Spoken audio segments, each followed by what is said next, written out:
Welcome back, everybody, to the deep dive. Today we're diving into something that I think is pretty important to all of us, mastering your mindset. And what's really cool is that we're doing it with a really unique source this time. Yeah, this is a fun one. So we've got a transcript called Pasted Text, and it's actually from this motivational podcast called Voice of Naiba. It's all in Hindi. It is. But even though I don't speak Hindi, and I'm assuming most of our listeners don't either, the ideas in here are so powerful that I think they really come through, even in translation. And thankfully, we have an expert here to kind of guide us through that. That's right. It's amazing, actually, how much wisdom can translate across cultures. This is a great example. What stood out to me right away was how they jump right into the core concept of mindset. And specifically, they talk about these two types, fixed and growth. Yeah, I think we've all kind of heard about the growth mindset before, but it seems like it's something that comes up a lot in self-improvement. Like it's almost this buzzword. Mm. So I'm curious if someone's listening and they're like, okay, growth mindset. Yeah, I get it.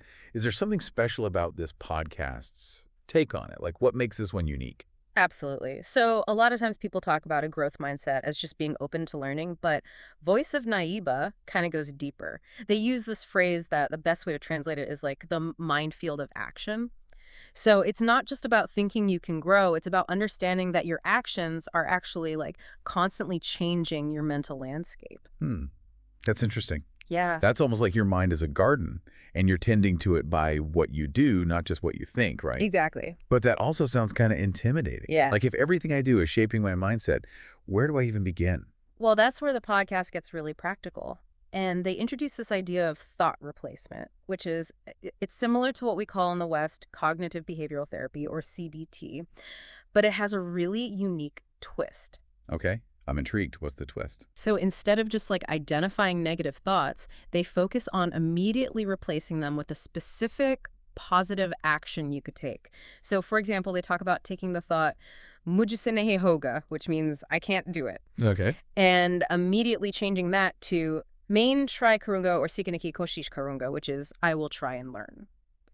So it's not just about thinking positive, it's about connecting it to an action. So it's less about affirmations. It's more like action affirmation. Exactly. I really like that because it takes away the feeling of like, oh, I wish things were different. And it makes you feel like, okay, I can actually do something. Exactly. And this whole idea of control is really crucial to what the podcast is talking about. It's not about ignoring limitations. It's about understanding that, within whatever limitations you have, you still have a lot you can choose to do that will shift your mindset over time. And that ties back to that idea of the mind being a garden. Yeah. It's like you can't maybe control the weather, but you can control what you plant. This whole taking action, even when it feels uncomfortable thing, really resonates with me. It makes me think of how many times I've avoided something just because it felt too hard.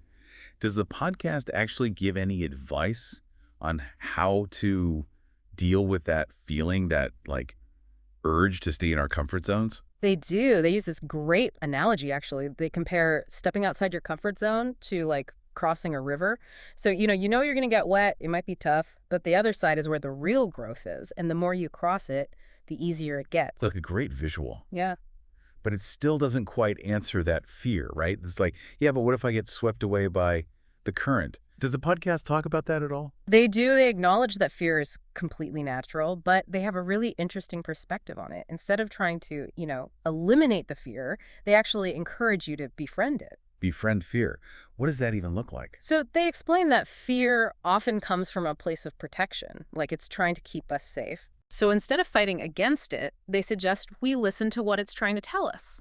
So it's almost like, hey, fear, what are you trying to teach me here? Exactly. What do I need to be aware of as I step outside my comfort zone? Right. And so by acknowledging it and understanding its message, then we can actually start to make more informed decisions and take, calculated risks. I really like that. It's a much different approach than just this push through the fear kind of advice that we hear so often. Right. I like that it's about understanding and working with our emotions, not just trying to like ignore them. What other kind of gems does this podcast have in store for us? Well, building on this whole idea of embracing discomfort, the podcast really highlights how important it is to surround yourself with the right people. Oh yeah, that makes sense. Because if your support system is all about staying safe and comfortable, it's going to be harder to push your own boundaries. Exactly. And they talk about something called the circle of upliftment, which is essentially like your personal board of directors for growth. Okay, circle of upliftment. I'm definitely intrigued. Tell me more about what the podcast has to say about choosing those right people to have in your corner.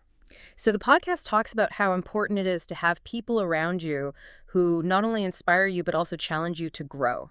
Okay. And they compare these people to Sherpas, like guiding you to a higher peak. Sherpas, I like that. Yeah. So it's not just cheerleaders. Right. It's people who can actually help you navigate that tough terrain. Exactly.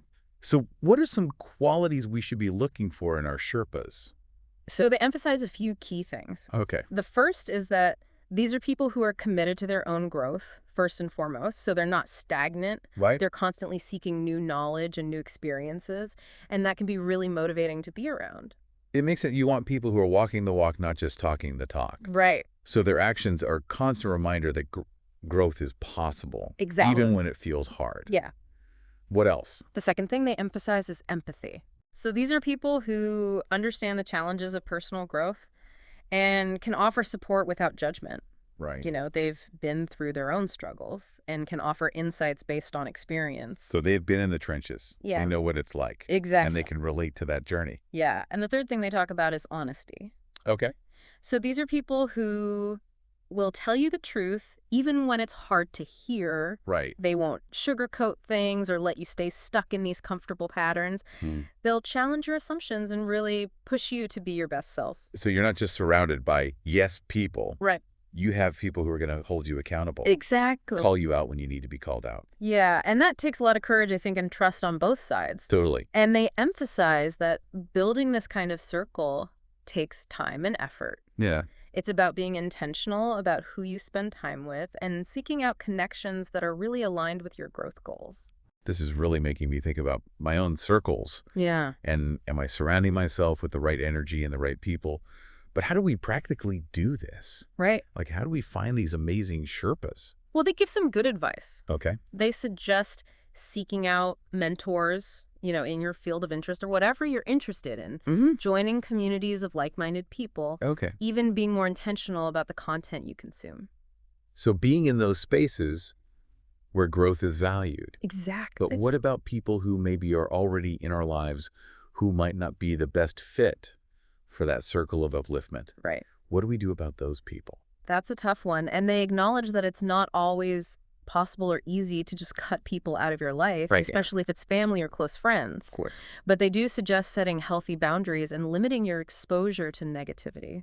So maybe it's about spending less time with those who drain you Exactly. and focusing more on building those relationships with people who inspire you. Yeah, and making conscious choices about where you invest your time and energy. Right. Okay. So beyond our circle, what else does the podcast say about creating that supportive environment for growth? Well, they talk a lot about the importance of daily practices that nurture your mindset. Right. And they recommend three main things: meditation, reading self-help books, and journaling. Yeah, those are all things we've heard of. Of course. But I'm always curious to hear different perspectives on them. Yeah. So let's start with meditation.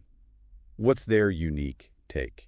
So they describe meditation not just as like a relaxation technique, Right. but as a way to like cleanse the mirror of your mind. Ooh, I like that. It's about removing the dust and grime of negative thoughts and limiting beliefs, Okay. so you can see your true potential more clearly. So it's self-discovery as much as it is just like relaxation or stress reduction. Exactly. What about reading self-help books? So they view those as like seeds of wisdom that you plant in the garden of your mind. Okay. I like that too. And they encourage you to be very selective about the books that you choose. Right. Make sure they resonate with you and align with your values and your goals. Not just reading every self-help book you can get your hands on, Exactly. but finding the ones that really speak to you. Yeah. And then journaling, they have a very interesting perspective on it. Well, yeah, what's that? They call it the conversation with your soul. Interesting. It's about creating this safe space to really explore your thoughts and feelings without judgment. Right. Understand your own patterns and motivations. Almost like you're becoming your own therapist, I and you know. get to observe your own inner world and see how everything's connected. And they emphasize the importance of consistency with all of these. They do. So it's not just like a one-time thing. Right. It's about making them a part of your routine. Yeah. Creating that foundation. Making self-care a priority. Yeah, I love all the practical advice in this podcast. Me too. It's Yeah. really resonating. And speaking of practical advice, they also talk about dealing with setbacks, Right. which are inevitable on any journey of growth. Of course, we can't talk about mindset without talking about the tough times. Exactly. So what does Voice of Naiba have to say about dealing with those moments when we fall off track or face those obstacles? Yeah. So we're back. We're in the middle of talking about this really cool podcast, Voice of Naiba. And it's all about mastering your mindset, which we've been saying is not always easy. Not always. There are going to be setbacks. Exactly. And the Voice of Naiba podcast actually has a whole section on dealing with what they call the storms of the mind. Storms of the mind. Yeah. That's such a good visual. Yeah. It's like that feeling of just being overwhelmed and losing your way. Yeah. Losing sight of the shore. So what do they suggest we do when we're in those storms? They have a very interesting approach. So instead of resisting the storm, they actually encourage you to become the mountain. Become the mountain. I need you to explain that one. Okay, so they explain that a mountain stands firm even in the face of, strong winds and heavy rain. Okay. It doesn't crumble under pressure, it just weathers the storm. Right. And they say we can cultivate that same resilience within ourselves. So it's not about avoiding challenges. It's about building that inner strength to withstand them. Exactly. But how do we do that? Yeah. How do we actually become the mountain? Well, they emphasize the importance of perspective. Okay. And when we're caught in a storm, it's easy to lose sight of the bigger picture. Right.